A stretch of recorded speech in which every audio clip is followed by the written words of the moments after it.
Okay, let's score another point, we'll win. Boston's on 3. 1, 2, 3.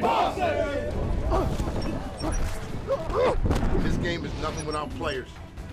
I believe that now. I believed it when I first started. I don't believe it until I'm finished coaching. Hello again, everyone, and welcome to Ravens Wired. There are moments in life that sometimes make you pause and take note of what is truly important. Unfortunately, those moments can often be the result of the loss of a loved one.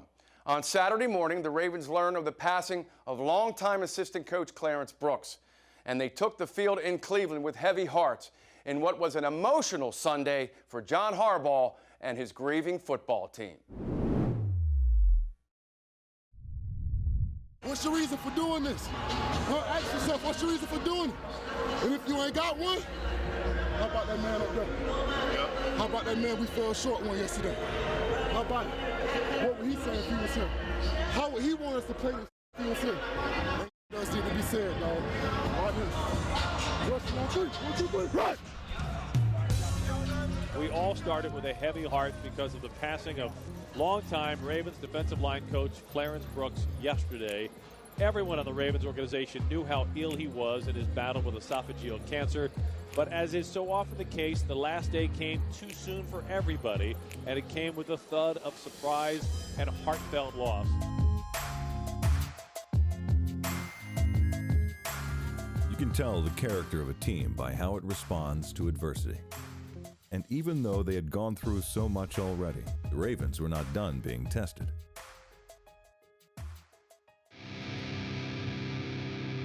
McCown steps up, hit as he's thrown, fires to the end zone. He's got a man there, and it is caught. Touchdown, Cleveland.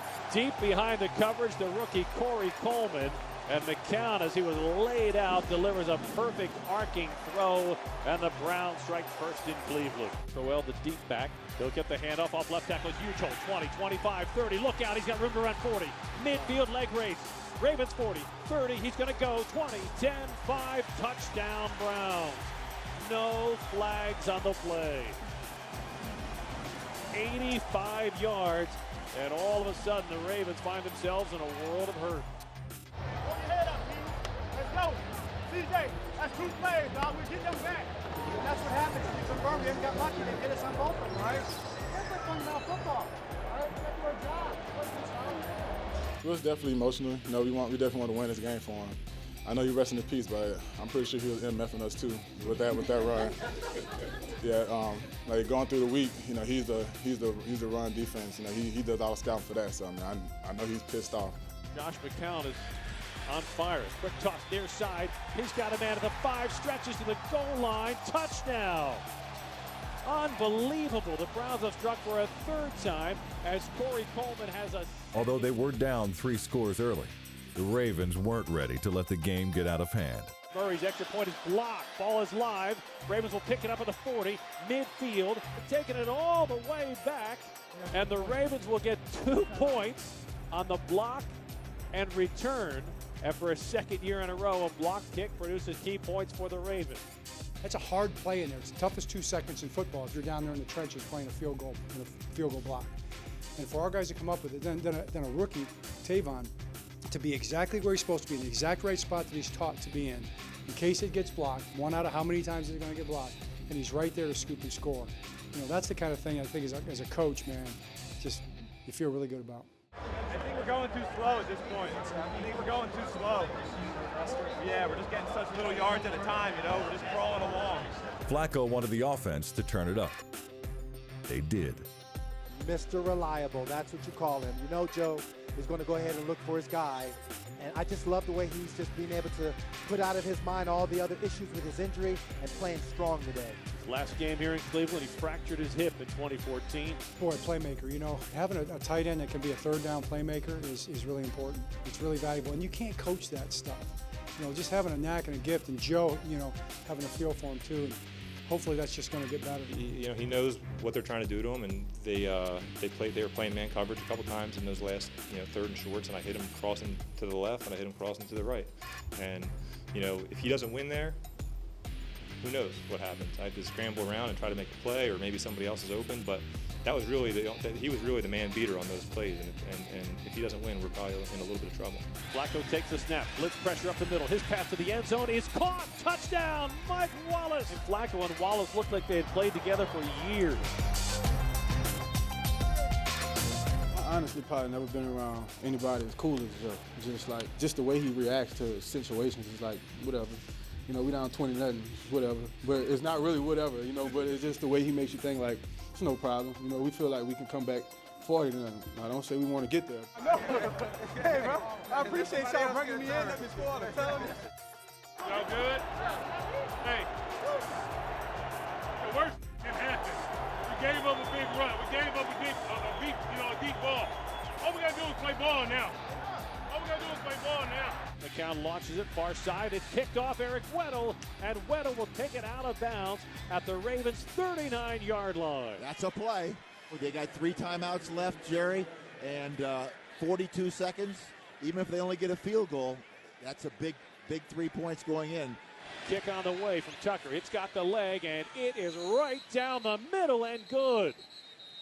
Justin Tucker connects from 52 yards as time comes off. Going into halftime, the Ravens got their spark. Now, they needed some fire.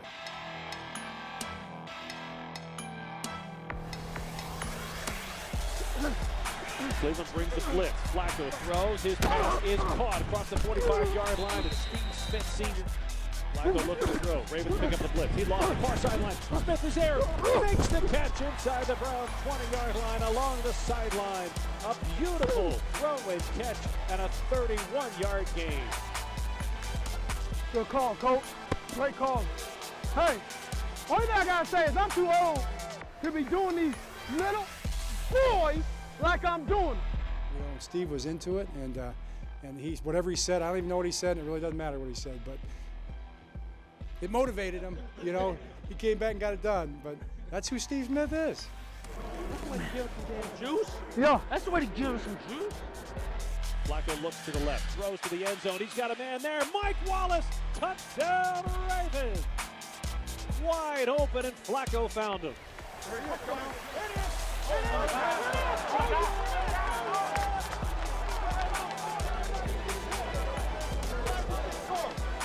Everybody just stay calm. Hey, that's all because of you, big bro. Appreciate it. Good job. Great job. Man, get that started, man. Hey, they'll score another point, we'll win. That's how we go. We got to dig ourselves out of hell, though. From 52, a low end-over-end kick. It is no good. He pushed it wide to the right, and the Ravens are hanging around. Still down a point, 20-19. The Ravens special teams, who started the comeback with a blocked extra point, finished it off on the leg of Justin Tucker. This will be a 41-yard try to extend the Ravens' lead. Tucker's kick is up, and it is good. The Ravens extend their lead to 5 points. And with a lead to protect, the defense put forth a performance worthy of their departed coach. McCown looking to throw. Has time. Now the pocket collapses, and he is sacked back inside the 20-yard line. Taken down by Albert McClellan and Timmy Jernigan. McCown to throw. Pocket collapsing. It's hit and dropped back at the 34-yard line. Michael Pierce, the rookie free agent, getting to the Browns quarterback. McCown takes the snap of the shotgun. Looking to throw. Heaves it down the middle, and it is intercepted by C.J. Mosley at the goal line. And the hay's in the barn. For a second week in a row, the offense and the defense do the job and seal the win.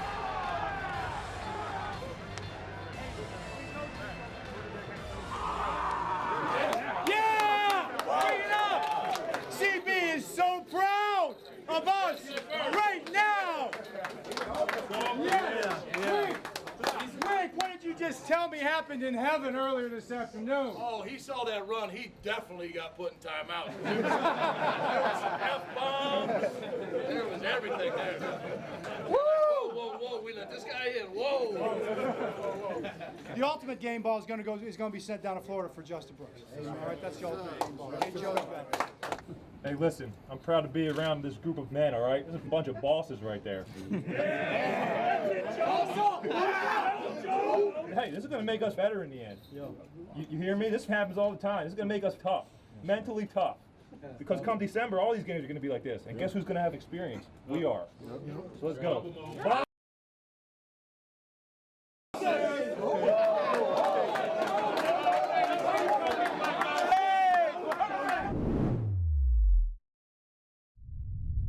Now, overcoming that 20-point deficit was the second biggest comeback in Ravens history, and while impressive, it is overshadowed by an even bigger comeback, tight end Dennis Pitta.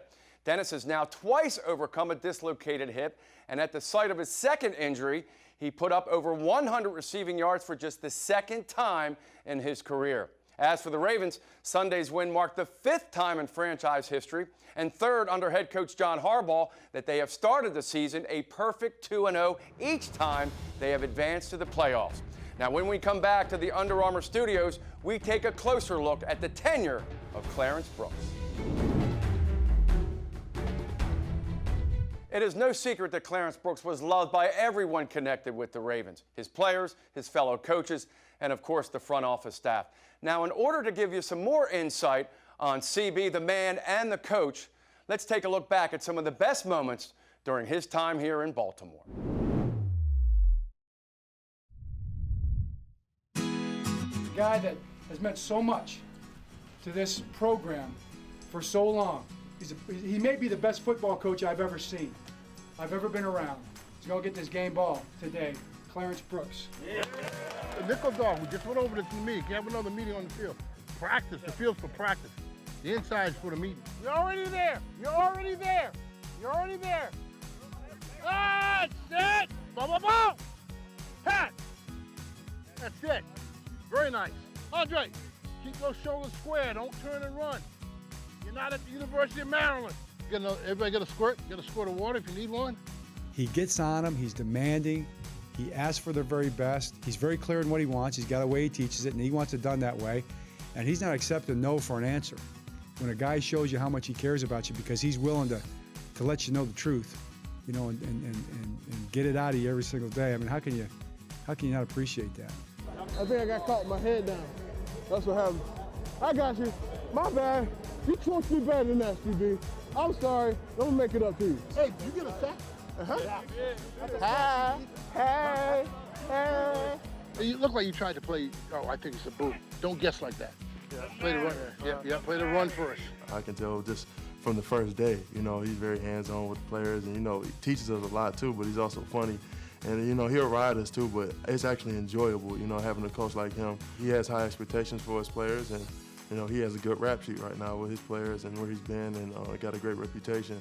And I just want to be one of the guys that he said he was proud to coach. Let's close the middle up on him. Get our hands in his face. Let's knock him down a few times. This game is nothing without players. I believe that now. I believed it when I first started. I believe it until I'm finished coaching. You know, it's the players that make the game, and I'm just happy to be in the right place at the right time with a great group of guys like you. Thanks.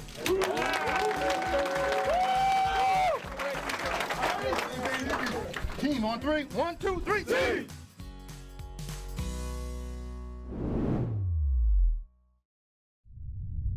During Clarence Brooks' tenure in Baltimore as defensive line coach from 2005 to 15, the Ravens allowed the NFL's fewest rushing touchdowns, second fewest points per game, and the league's second fewest rushing yards per game. He was a great coach, and as you just saw, a great friend and man. Now up next, find out what O.J. Brigance said to John Harbaugh before the game that ended up being a perfect prediction. In our toughest times, we all know someone who can help put things in perspective. For John Harbaugh, that person is O.J. Brigance, the Ravens' senior advisor to player engagement. As you know, O.J. is also going through some very difficult times in his long-time battle with ALS. Now, following the passing of Clarence Brooks, O.J. sent John Harbaugh an email that perfectly defined the trials the Ravens had been going through. And even though O.J. may have lost his voice, his message could not be clearer. O.J. Brigance sent me an email this morning. I should have brought my phone and I would read it to you. And it just said, Good morning, John. We are being formed, shaped, and fashioned through the fire of adversity. None of us know why, but it seems to be the Ravens' way. God continues to show us the precious balance between life and death. Constantly showing us the importance of living this day and not take it for granted. With heavy hearts press on to receive what God has in store for us. I love you and pray that the peace of God will guide your heart and spirit in Christ Jesus. Sincerely, OJ. Well, that's OJ. Always sending the right message just at the right time, especially the tough message that makes you think. Sunday morning, all I could think about was, what kind of fire of adversity are we going to have to deal with that OJ was anticipating? But the great thing about OJ Brigance, the great lesson that I learn and see in OJ every single day is what's possible. I mean, here's a guy that physically, by standards that all of us would have, can't do much. Can't walk, can't run, can't talk on his own. But just because he can do the smallest thing, smile, look at you, work his eyebrows, work the machine through his eyes, the smallest movement, he can change the world. He can have an impact that's bigger than probably any of us could have. He's the strongest man in the building by far, and he's the guy that physically can do the least because he's not focused on what he can't do. He's focused on what he can do. You never hear OJ talk about, and I'm sure he doesn't even think about what he can't do. All he's thinking about is what he can do, what's he going to do, what difference is he going to make. And he does it with the least physical ability of anybody we have. That's true strength. That's the strength of Jesus. That is a miraculous, powerful thing. That's OJ Brigance. Welcome back to our Under Armour studios in Ravens Wired. This show has been all about trials and triumphs. Often players get praised for wins, coaches get blamed for losses. But one thing that should not go overlooked is how John Harbaugh has handled the losses. And I'm not talking about football games. Since he has been the head coach of the Ravens, John has lost a close friend and confidant in Art Modell. He has lost a young player to a tragic motorcycle accident just a few months ago. And this past Saturday, he lost a coach and great friend in Clarence Brooks. We all deal with losses differently, but in the NFL, there are no days off. So players and coaches are forced to deal with their grief in the public eye. Now, the team often goes as its head coach goes, and there's never been any excuses made. There is, of course, more to life than football, but it can also serve as a microcosm of life. It's how we honor those who have passed and what we do in their name that lets their memory live on.